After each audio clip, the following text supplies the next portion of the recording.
بسم اللہ الرحمن الرحیم۔ فصل حکمہ ان یختلف آخرہ باختلاف العوامل اختلافا لفظیا نحو جاءنی زید ورأیت زیدا ومررت بزید، او تقدیریا نحو جاءنی موسیٰ ورأیت موسیٰ ومررت بموسیٰ الی آخر۔ صاحب کتاب نے اس سے پہلے سبق میں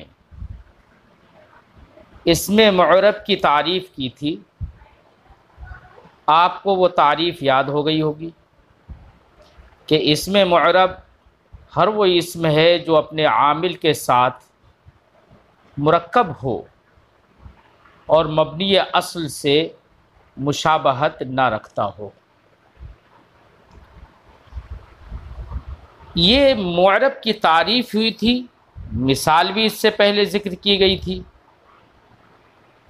اب اگر کوئی اسم معرب ہوتا ہے تو اس کے معرب ہونے کا اثر کیا ہوگا، اس پر کیا اثر مرتب ہوگا۔ مثال کے طور پر زید اپنے عامل کے ساتھ مل کر آیا اور ہم نے کہا جاء زید، تو اب اپنے عامل کے ساتھ مرکب ہو کر بھی آیا یہ، اور مبنی اصل سے مشابہت بھی نہیں رکھتا ہے، تو اب اس اسم کا اثر کیا ہوگا، معرب ہونے کا کیا فائدہ، کیا اثر ہوگا۔ تو اسی اثر کو یہاں پر حکم سے تعبیر کر رہے ہیں۔ تو بیٹا اثر یہ ہوگا کہ اگر کوئی اسم معرب ہے تو جیسے ہی عامل بدلے گا، عمل کرنے میں عامل اگر مختلف ہوگا تو اس کے آخر میں اعراب بھی بدل جائے گا، اس کا آخر مختلف ہو جائے گا، یہ اثر ہوگا اس کے معرب ہونے کا۔ اس کے برخلاف اگر کوئی مبنی ہے لفظ، کوئی اسم مبنی ہے، تو اس پر یہ اثر ظاہر نہیں ہوگا کہ عامل مختلف ہو جائے اور اس کا آخر مختلف ہو، یہ اثر اس پر ظاہر نہیں ہوگا مبنی پر۔ بات سمجھ میں آ گئی؟ تو معرب کا اثر یہ ہوگا، تو حکم کا معنی اثر، معرب ہونے کا اثر یہ ہوگا کہ جیسے ہی عامل اس پر آنے والا جو عامل ہے وہ عامل عمل میں جیسے ہی مختلف ہوگا ویسے ہی اس کا آخر مختلف ہو جائے گا۔ مثال کے طور پر زید اپنے عامل کے ساتھ آیا، تو عامل اگر رفع دینے والا عامل ہے، کوئی عامل ایسا ہے جو اس کو فاعل بنانا چاہتا ہے، تو زید کے آخر میں رفع آ جائے گا، یعنی ضمہ آ جائے گا۔ اور کوئی عامل اگر ایسا اس پر آ گیا جو اس کو اپنا مفعول بنانا چاہتا ہے، تو اب زید کے آخر میں نصب آئے گا۔ اور اگر کوئی عامل ایسا ہے جو اس کو اپنا مضاف الیہ یا اس کو اپنا مجرور بنانا چاہتا ہے، تو اب زید کے آخر میں جر آ جائے گا۔ مثال کے طور پر ہم نے کہا جاء زید، تو یہاں پر جاء فعل آیا، یہ زید کو اپنا فاعل بنانا چاہ رہا ہے، لہذا زید پر رفع آ گیا، کیونکہ ہر فاعل مرفوع ہوتا ہے تو رفع آ گیا۔ جاء زید، تو دال پر ضمہ آ گیا۔ اب وہیں پر اگر عامل نصب دینے والا آئے، اس کو اپنا مفعول بنانا چاہے، جیسے کہ میں نے کہا رأیت زیدن، میں نے زید کو دیکھا، ضربت زیدن، میں نے زید کو مارا، ہے نا، اکلت الخبز، میں نے روٹی کھائی، تو الخبزہ کو اکلتو نے مفعول بھی بنا لیا اپنا، اور جب مفعول بھی بن گیا تو اب عامل ناصب جب اس پر آ گیا تو اب اس پر نصب آ گیا نا۔ ہم نے کیا پڑھا؟ اکلت الخبز، رأیت زیدن، ضربت زیدن، نصب پڑھ دیا نا، آخر مختلف ہوا، پہلے رفع تھا، اب نصب ہو گیا، ٹھیک ہے۔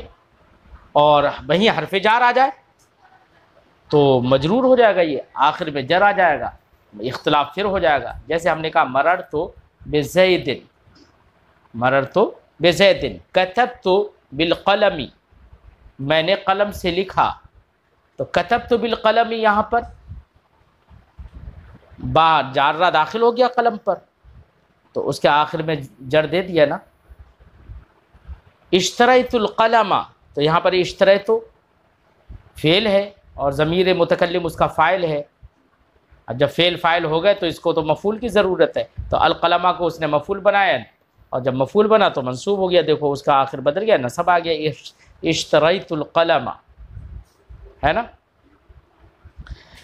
اس طرح سے جو بھی اسم معرب ہوگا تو اس کے معرب ہونے کا اثر یہ ہوگا کہ عامل عمل کرنے میں جب مختلف ہوگا، بدلے گا، تو اس کے آخر کا جو اعراب ہے وہ بھی بدل جائے گا، اس کا آخر بھی مختلف ہو جائے گا۔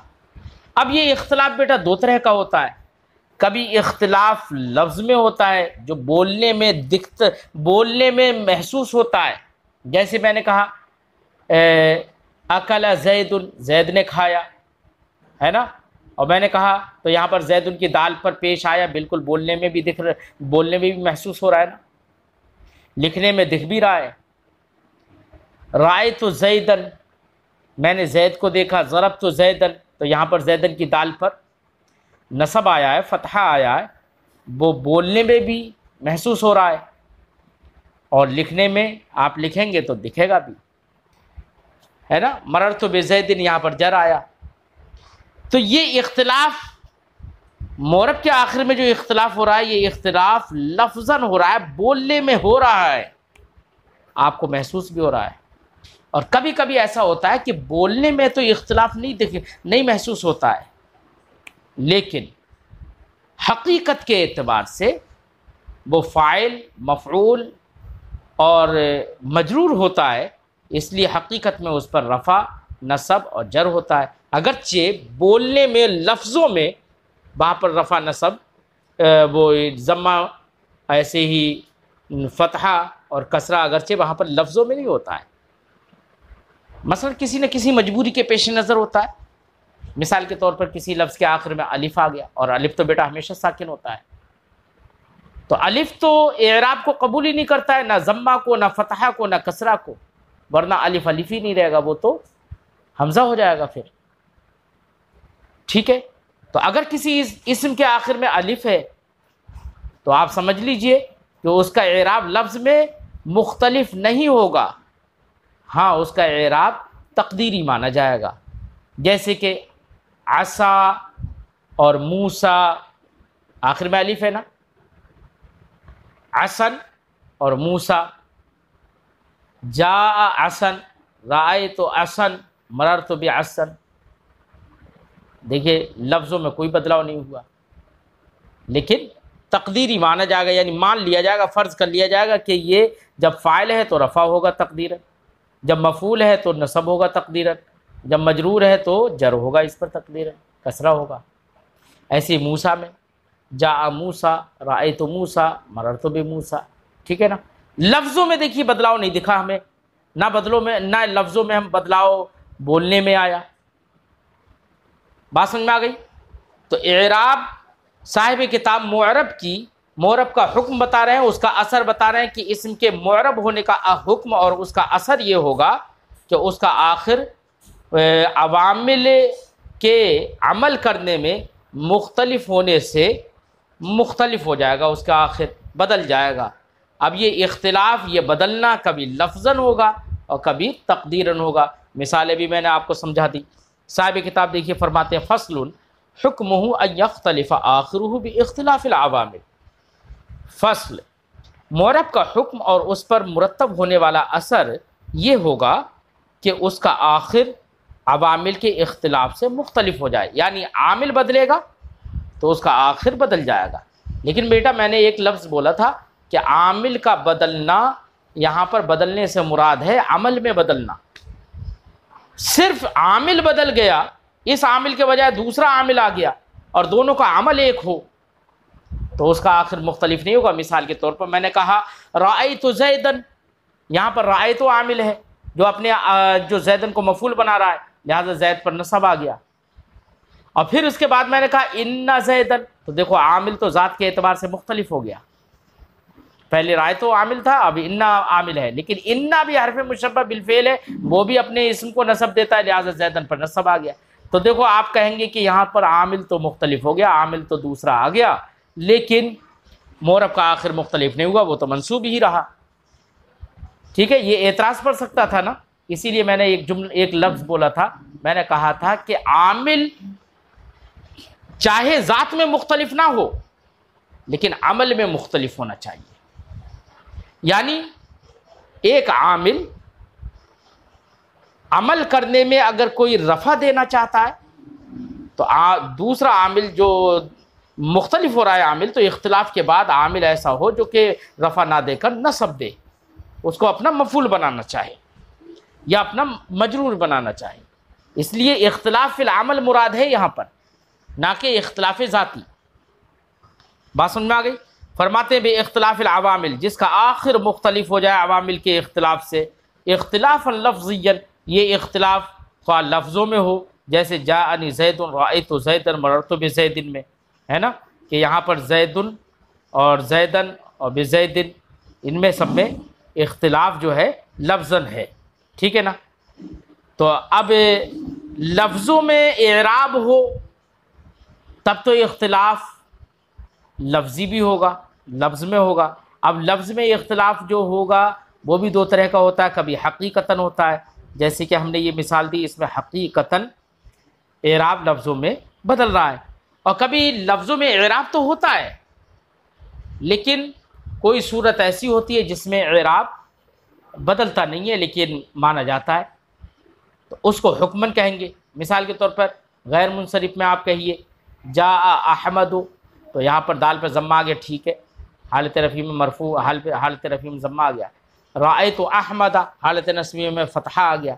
مررت باحمد، اب یہاں پر حالت جری میں بھی فتحہ آ رہا ہے غیر منصرف پر، ہے نا، لیکن یہاں پر یہ کہیں گے کہ لفظاً اگرچہ فتحہ آ رہا ہے لیکن حکماً یہاں پر، حقیقتاً اگرچہ فتحہ آ رہا ہے لیکن حکماً یہاں پر کسرہ ہی ہے، کیونکہ غیر منصرف کا اعراب حالت جری میں کیا ہوتا ہے؟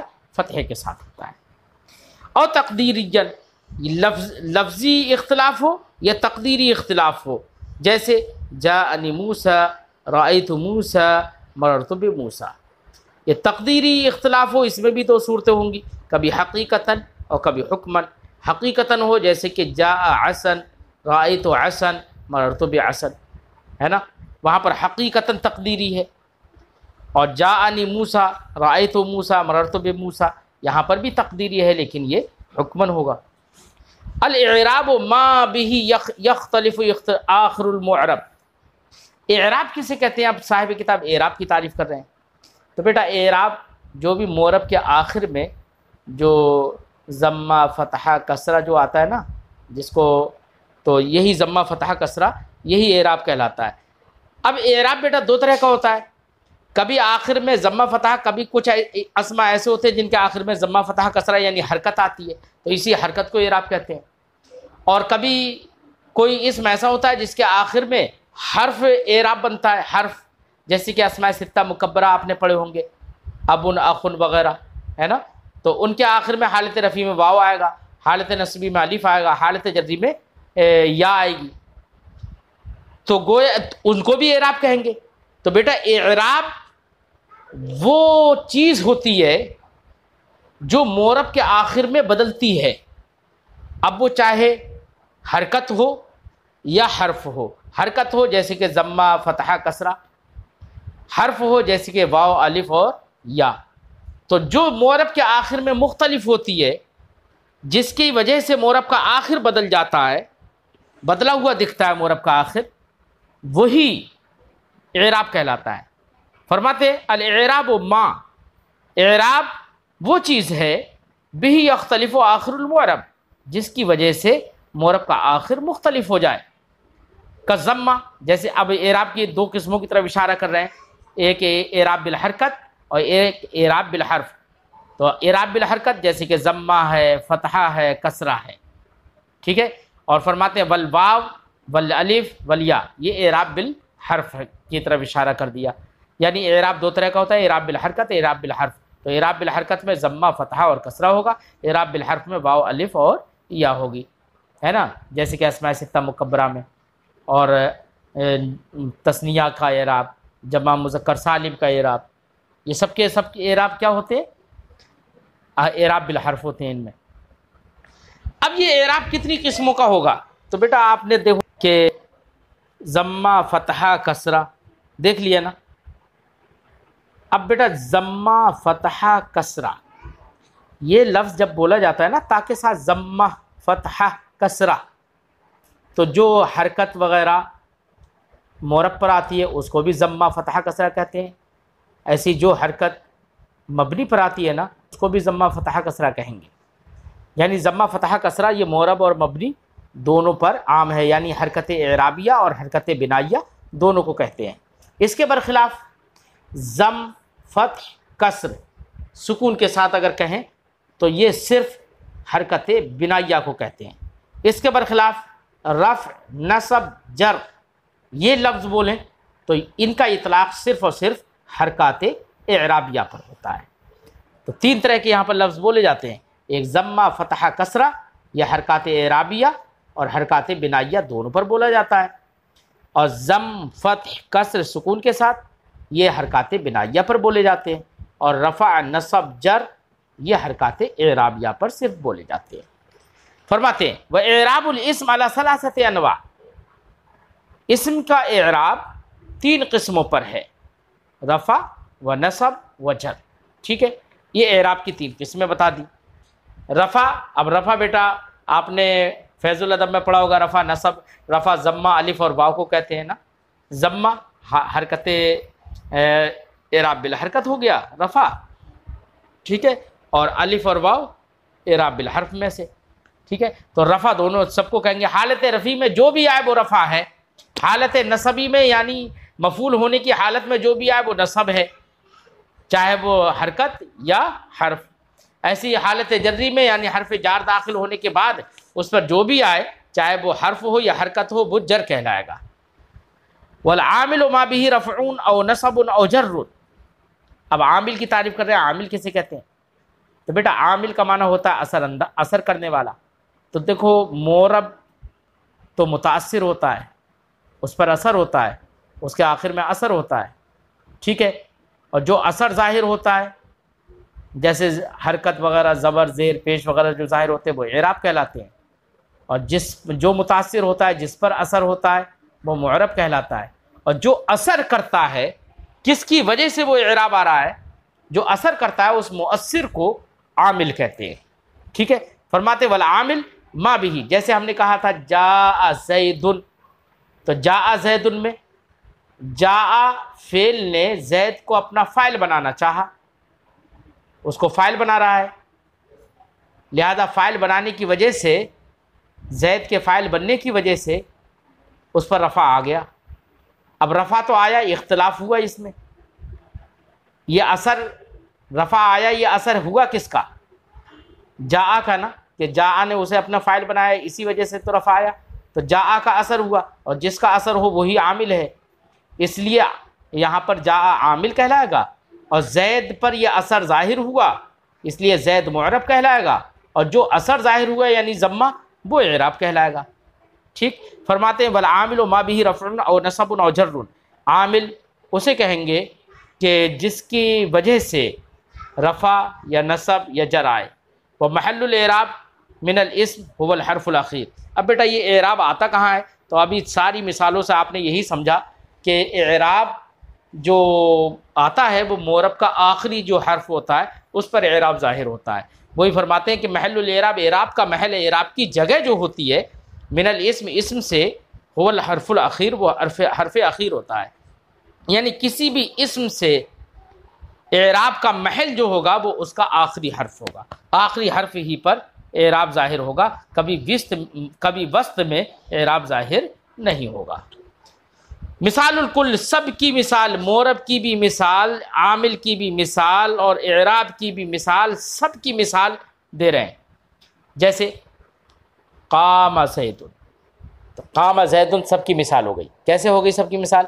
دیکھو یہاں پر قام زید میں قامہ نے زید میں عمل کیا ہے نا، تو قامہ عامل ہے، زید معرب ہے، اس کا دال محل اعراب ہے، اور دال پر جو ضمہ ہے وہ اعراب ہے، تو سب کی مثال ہو گئی نا.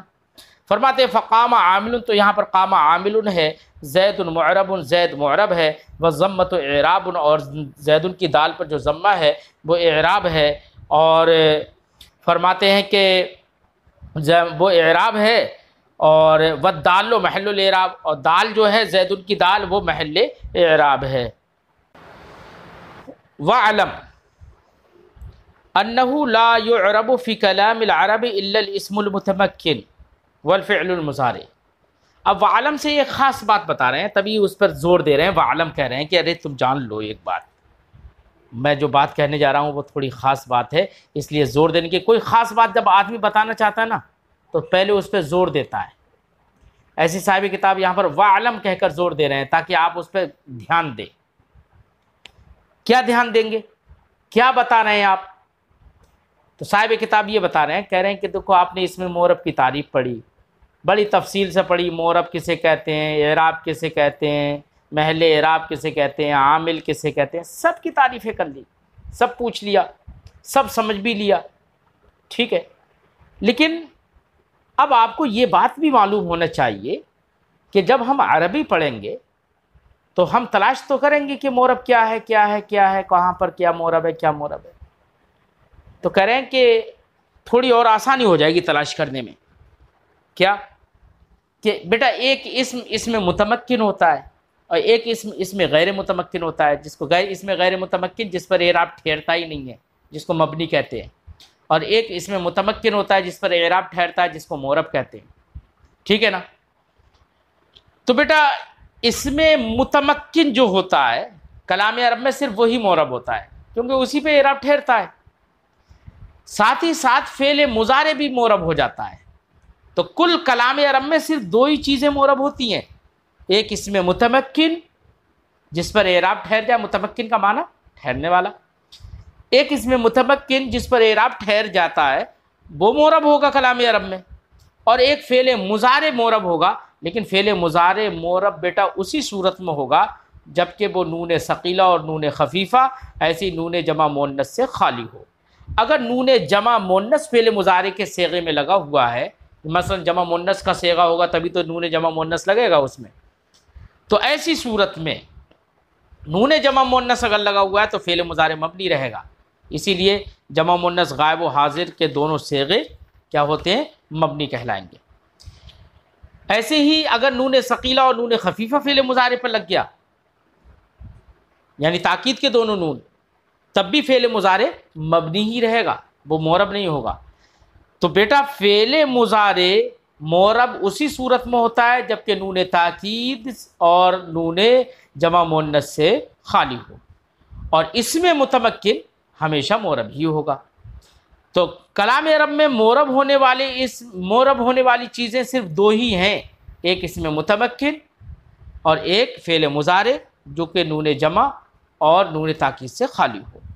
اسی کو صاحب کتاب بتا رہے ہیں. فرماتے وعلم، آپ جان لیجئے، انہ لا یعرب فی کلام العرب الا الاسم المتمکن، کلام عرب میں مورب نہیں بنایا جائے گا سوائے اس میں متمکن کے، مورب نہیں ہوگا سوائے اس میں متمکن کے، یعنی اس میں متمکن ہی صرف مورب ہوگا. والفعل المضارع، اور فعل مضارع مورب ہوگا. لیکن صاحب کتاب نے فعل مضارع کے بارے میں تفصیل نہیں بتائی. تفصیل وہی ہے جو میں نے بتائی کہ فعل مضارع مورب ہوگا اسی وقت جبکہ نون تاکید اور نون جمع سے خالی ہو. لیکن صاحب کتاب نے اس لیے نہیں بتایا چونکہ آگے جب فعل مضارع کی بحث آئے گی نا تو وہاں پر صاحب کتاب تفصیل سے جب بیان ہی کریں گے، تو اس لیے یہاں پر صاحب کتاب نے بتایا نہیں. فرماتے ہیں وَسَيَجِي حُکْمُهُ فِي الْقِسْمِ الثَّانِي، اس کا حکم یعنی معرب، اس کا وَسَيَجِي حُکْمُهُ فعل مضارع کا حکم کہ کب مورب ہوگا، کب مورب نہیں ہوگا، کب مبنی ہوگا، اس کا حکم فعل مضارع کا قسم ثانی میں یعنی بحث فعل میں عن قریب آئے گا انشاءاللہ. اسی لیے یہاں پر تفصیل نہیں کی. ٹھیک ہے.